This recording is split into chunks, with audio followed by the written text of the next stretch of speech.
ಮತ್ತಾಯನ ಬರೆದ ಸುವಾರ್ತೆ 14ನೇ ಅಧ್ಯಾಯ 23ನೇ ವಚನದಲ್ಲಿ ನೋಡುವಾಗ ಆತನು ಜನರ ಗುಂಪುಗಳನ್ನು ಕಳುಹಿಸಿಬಿಟ್ಟ ಮೇಲೆ ಪ್ರಾರ್ಥನೆ ಮಾಡುವುದಕ್ಕೆ ಏಕಾಂತವಾಗಿ ಬೆಟ್ಟವನ್ನು ಹತ್ತಿದ್ದನೆಂದರೆ 14ನೇ ಅಧ್ಯಾಯ ಶೀರ್ಷಿಕೆ ನೋಡುವಾಗ ಯೇಸು 5,000 ಜನರಿಗೆ ಊಟ ಮಾಡಿಸಿದ್ದನ್ನು ನೋಡ್ತೇವೆ. ಆತನು ಸಮುದ್ರ ಮೇಲೆ ನಡೆಸುತ್ತಿದ್ದ ಆತನು 5,000 ಜನರಿಗೆ ಊಟವನ್ನು ಮಾಡಿಸಿದಾದ ಮೇಲೆ ಏನ್ ಮಾಡಿದ ಆತನು ಏಕಾಂತವಾಗಿ ಪ್ರಾರ್ಥನೆ ಮಾಡುತ್ತದೆ. ದಿನವೆಲ್ಲ ಆ ಜನರೊಂದಿಗೆ ಇದ್ದು ದಿನವೆಲ್ಲ ಆತನು ಜನರಿಗೆ ಊಟವನ್ನು ಮಾಡಿಸಿದ ಮೇಲೆ ಆತನು ಎಷ್ಟು ಟೈರ್ಡ್ ಆದರೂ ಸಹ ಆತನು ಸಾಯಂಕಾಲದ ವೇಳೆಯಲ್ಲಿ ಆತನು ಏಕಾಂತವಾಗಿ ಬೆಟ್ಟವನ್ನು ಹತ್ತಿದನ. ಆತನು ಟೈರ್ಡ್ ಆಗಿದೆ. ನಾವು ಮನೆ ಕೆಲಸವನ್ನು ಮಾಡಿ ಡ್ಯೂಟಿಗೆ ಹೋಗಲು ನಾವು ಟೈರ್ಡ್ ಆಗಿದೆ. ಆದರೆ ಯೇಸು ಸ್ವಾಮಿಯು ಏಕಾಂತವಾಗಿ ನಾನು ತಂದೆಯೊಂದಿಗೆ ಮಾತನಾಡಬೇಕು, ಏಕಾಂತವಾಗಿ ನಾನು ತಂದೆಯೊಂದಿಗೆ ಸಮಯವನ್ನು ಕಳೆಯಬೇಕು ಎನ್ನುವಂತ ಒಂದು ಹಂಬಲದಿಂದ ಆತನು ಏನ್ ಮಾಡ್ತಾನೆ, ಆತನ ಬೆಟ್ಟವನ್ನ ಹತ್ತಾ ಇದ್ದಾನೆ.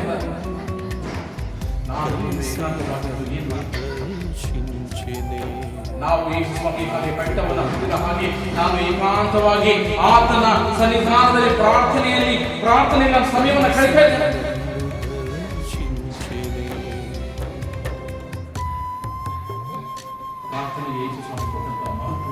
ಪ್ರಾರ್ಥನೆಗಾಗಿ ಆತನು ಇಟ್ಟಿರ್ತಕ್ಕಂಥ ಹಂಬಲ, ಒಂದು ಆತುರತೆ, ಒಂದು ಆಸಕ್ತಿ. ಅಷ್ಟರಲ್ಲಿ 24ನೇ ವಚನ, ಅಷ್ಟರಲ್ಲಿ ದೋಣಿಯು ಭೂಮಿಗೆ ಬಹುದೂರ ಹೋಗಿತು. ಯೇಸು ಸ್ವಾಮಿ ಶಿಷ್ಯರನ್ನ ನೀವು ಹೋಗಿರಿ, ನಾವು ಪ್ರಾರ್ಥನೆಯಲ್ಲಿ ಸಮಯನ ಕಳೆಯಬೇಕೆಂಬುದಾಗಿ ಆತನು ಶಿಷ್ಯರನ್ನ ಕಳುಹಿಸಿದ ಮೇಲೆ ಯೇಸು ಸ್ವಾಮಿ ಪರ್ವತದ ಮೇಲೆ ಪ್ರಾರ್ಥನೆಯಲ್ಲಿ ಸಮಯವನ್ನು ಕಳೆದಾಗ ಅಷ್ಟರಲ್ಲಿ ದೋಣಿಯು ಎಲ್ಲೋಗಿತ್ತು, ಬಹುದೂರ ಮತ್ತು ಎದುರು ಗಾಳಿ ಬೀಸುವುದರಿಂದ ತೆರೆಗಳ ಬಡಿತಕ್ಕೆ ಸಿಕ್ಕಿ ಒದ್ದಾಡುತ್ತಿದ್ದ 4ನೇ ಜಾವದಲ್ಲಿ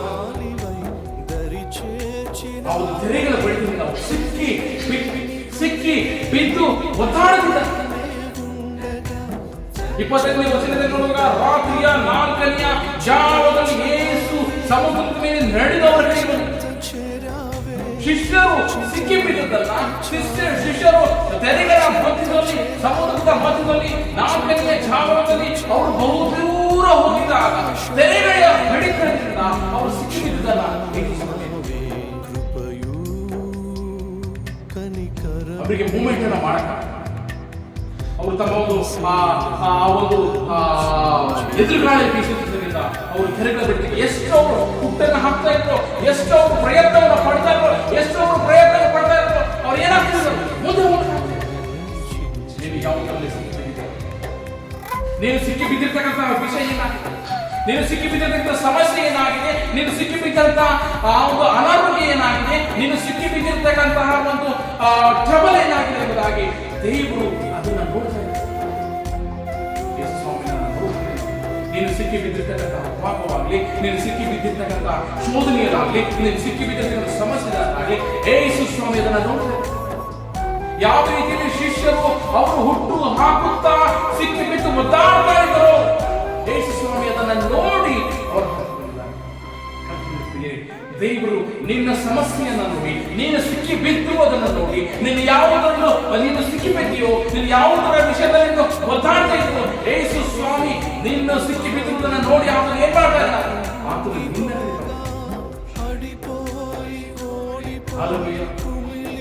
ನಿನ್ನ ಕಡೆ ಬಂದು ನಿನ್ನನ್ನ ಆ ಒಂದು ಸಿಕ್ಕಿ ಬಿದ್ದಿರುವುದರಿಂದ ಆತನು ನಿನ್ನ ಎಬ್ಬಿಸಿ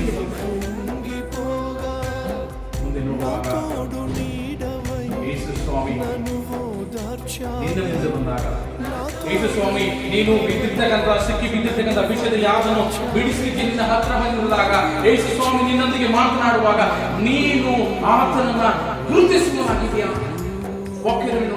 ಆತನು ಸಮುದ್ರದ ಮೇಲೆ ನಡೆಯುವ ಆತನನ್ನು ಶಿಷ್ಯರು ನೋಡಿ ಭೂತವೆಂದು ತತ್ತರಿಸಿ ಭಯದಿಂದ ಕೂಗಿದರು. ಏನಂತಾರೆ ಯೇಸು ಸ್ವಾಮಿ? ಏನಂತಾರೆ ಯೇಸು ಸ್ವಾಮಿಯನ್ನ ಅವರು ಭೂತ ಕೂಗಿದರು. ಯೇಸು ಸ್ವಾಮಿ ನಿನ್ನೊಂದಿಗೆ ಒಂದು ಮಾತನಾಡುವಾಗ ನೀನು ಯೇಸು ಸ್ವಾಮಿಯನ್ನ ಏನಂತ ಗುರುತಿಸ್ತಾ ಇದ್ದೀಯ? ಆತನು ನಿನ್ನ ವಾಕ್ಯವನ್ನು ಧ್ಯಾನಿಸುವಾಗ ನಿನ್ನ ಸಮಸ್ಯೆಯಲ್ಲಿ, ನಿನ್ನ ದುಃಖದಲ್ಲಿ, ನಿನ್ನ ಟ್ರಬಲ್ನಲ್ಲಿ ಆತನು ಬಿಡಿಸಲು ಬಂದಿರುವಾಗ ನೀನು ಆತನನ್ನ ಯಾವ ರೀತಿಯಲ್ಲಿ ಗುರುತಿಸ್ತಾ ಇದೆಯಾ? ಯಾವ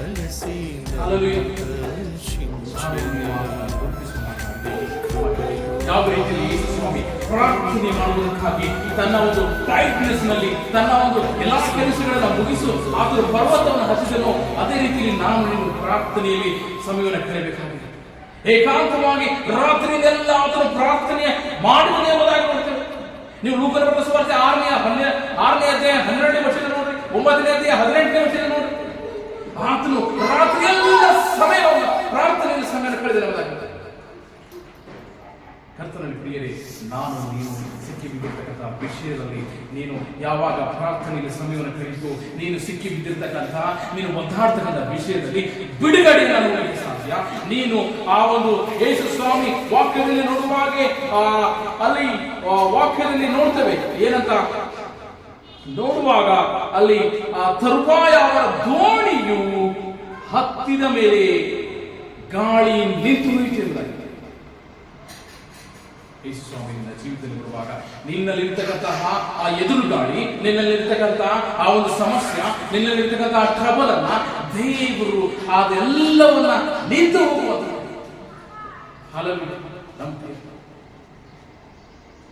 ಆತನ ಸನ್ನಿಧಾನದಲ್ಲಿ ಪ್ರಾರ್ಥನೆ ಮಾಡುವಂತ ಮಗನಾಗು.